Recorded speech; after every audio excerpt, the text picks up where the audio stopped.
An explosion in New York City destroyed 2 homes. The cause of the explosion in Manhattan was a domestic gas leak. On March 13, 2014, there was an explosion in East Harlem, New York, which destroyed 2 5-story buildings. 6 people were killed in the explosion and 9 more were reported missing.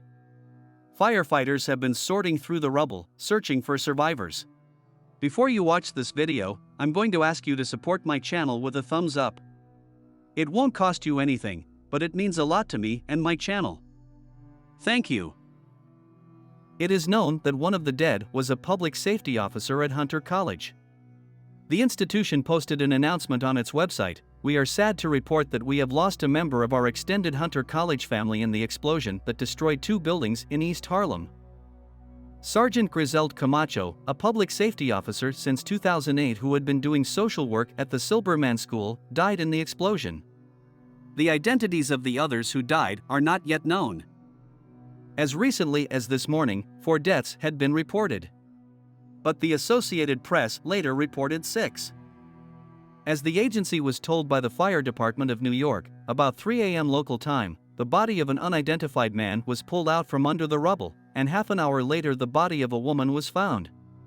According to the latest data, the number of people injured in the collapse reached 74. Piano store employee Colin Patterson says he was watching TV, and the next moment he saw musical instruments go up in flames. Patterson himself lived in one of the blown-up houses. He managed to crawl through the rubble and remain unharmed. Maricela Frias tried unsuccessfully to call her 67-year-old aunt, Carmen Tanco, who lived on the second floor of one of the destroyed buildings, which was at 116th Street and Park Avenue. She always answers the phone right away, and if she misses a call, she always calls back. Now the call goes to voicemail, Frias said. Many of the injured have now been released from the hospital. Among the injured were 2 FBI agents who were near the scene of the explosion. Their injuries are not life-threatening. This was reported by spokesman of the New York office of the FBI, Chris Sinos. 2 of the injured are in serious condition. It turned out that the incident occurred 15 minutes after an area resident called a utility complaining about a pungent smell of gas. A spokesman for Con Edison Power Company, Bob McGee, said a call about a gas leak came in at 9:13 a.m. local time from a resident in the area. It was reported by CNN. Utilities responded to the house 2 minutes after the call, but it came after the explosion. Officials say a gas leak is believed to be the main cause of the explosion, but it is not yet known what caused it.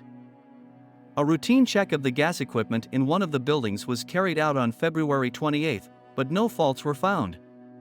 Officials reported that there was a gas leak in one of the buildings in May 2013, but gas workers had time to fix the equipment then. However, residents of the building said they complained as early as Tuesday about the smell of gas to their tenant, Time reported. And a week ago, when the smell was particularly strong, they even called the fire department.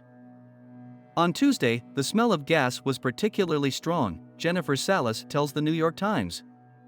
But by late afternoon it had passed, and we went to bed. Her husband and dog were in the apartment at the time of the explosion. Their fate remains unknown.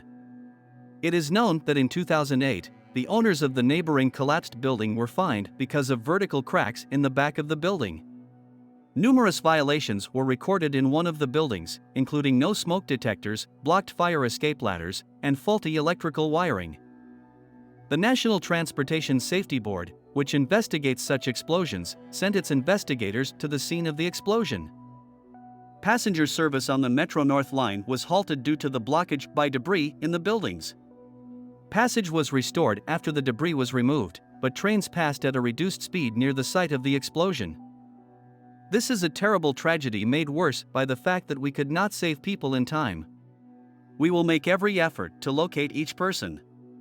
I really hope that some of them were elsewhere in the city and we just can't find out exactly where yet, said New York City Mayor Bill de Blasio.